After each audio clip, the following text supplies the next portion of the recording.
સનાતન ધર્મમાં ઘણા મહત્વપૂર્ણ ગ્રંથો છે, જેમાંથી ગરુડ પુરાણ એક મહત્વપૂર્ણ ગ્રંથ છે. તે વિશ્વના સર્જક ભગવાન વિષ્ણુ દ્વારા તેમના ભક્તોને આપેલા જ્ઞાન પર આધારિત છે. આ પુરાણમાં મૃત્યુ પછીની સ્થિતિનું વર્ણન કરવામાં આવ્યું છે. આ સિવાય ગરુડ પુરાણમાં મનુષ્યના વિવિધ કાર્યો માટે અલગ અલગ શિક્ષાઓ જણાવવામાં આવી છે. સામાન્ય રીતે પરિવારના કોઈ સભ્યના અવસાન પછી આ શાસ્ત્રનો પાઠ કરવામાં આવે છે.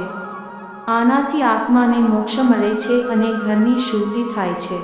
ચાલો આ લેખમાં તમને ગરુડ પુરાણ વિશે વિગતવાર જણાવીએ. ગરુડ પુરાણ ક્યારે અને શા માટે વાંચવું જોઈએ? શાસ્ત્રો અનુસાર ઘરના કોઈ સભ્યના મૃત્યુ પછી ગરુડ પુરાણનો પાઠ કરવો જોઈએ. તેથી મૃત્યુ પામેલા વ્યક્તિની આત્મા માટે ગરુડ પુરાણનો પાઠ કરવામાં આવે છે. મૃત વ્યક્તિની આત્મા તેના ઘરમાં 13 દિવસ સુધી રહે છે. તેથી ગરુડ પુરાણનો પાઠ કરવાથી મોક્ષની પ્રાપ્તિ થાય છે. ગરુડ પુરાણ વાંચવાના નિયમો. ગરુડ પુરાણ એક રહસ્યમય ગ્રંથ છે. તેનો પાઠ કરતા પહેલા ઘણી બાબતોનું ધ્યાન રાખવું જોઈએ. ઘણા લોકોનું માનવું છે કે ગરુડ પુરાણને ઘરમાં ન રાખવું જોઈએ. આ અંગે અનેક ગેરસમજો પ્રવર્તે છે. તમને જણાવી દઈએ કે મૃત્યુ પછી આ ગ્રંથનો પાઠ કરવામાં આવે છે. તેથી તેને ઘરમાં રાખવું યોગ્ય નથી. વ્યક્તિએ સંપૂર્ણ શુદ્ધતા અને શુદ્ધ મનથી ગરુડ પુરાણનો પાઠ કરવો જોઈએ. આ સિવાય ગરુડ પુરાણનો પાઠ માત્ર સ્વચ્છ જગ્યાએ જ કરવો જોઈએ. ગરુડ પુરાણનું મહત્વ.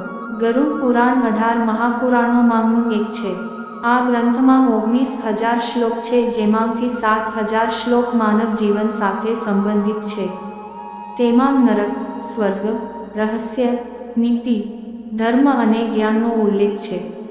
આ ગ્રંથના પાઠ કરવાથી વ્યક્તિને જ્ઞાન, યજ્ઞ, તપ અને આત્મજ્ઞાન અને સદાચારની માહિતી મળે છે. તમને આ મળશે લાભ. માન્યતા અનુસાર જો કોઈના મૃત્યુ પછી આ શાસ્ત્રનો પાઠ કરવામાં આવે તો તેની આત્માને મોક્ષ મળે છે અને નકારાત્મક શક્તિઓ દૂર થઈ જાય છે. આ સિવાય ઘરનું વાતાવરણ શુદ્ધ રહે છે. અસ્વીકરણ, સ્પષ્ટીકરણ. આ વિડીયોમાં સામાન્ય માહિતી અને જાહેર માન્યતાઓ પર આધારિત છે. આ વિડીયોમાં સમાવિષ્ટ માહિતી અને તથ્યોની ચોકસાઈ અને સંપૂર્ણતા માટે ગુજરાતી સ્ટોરી જવાબદાર નથી.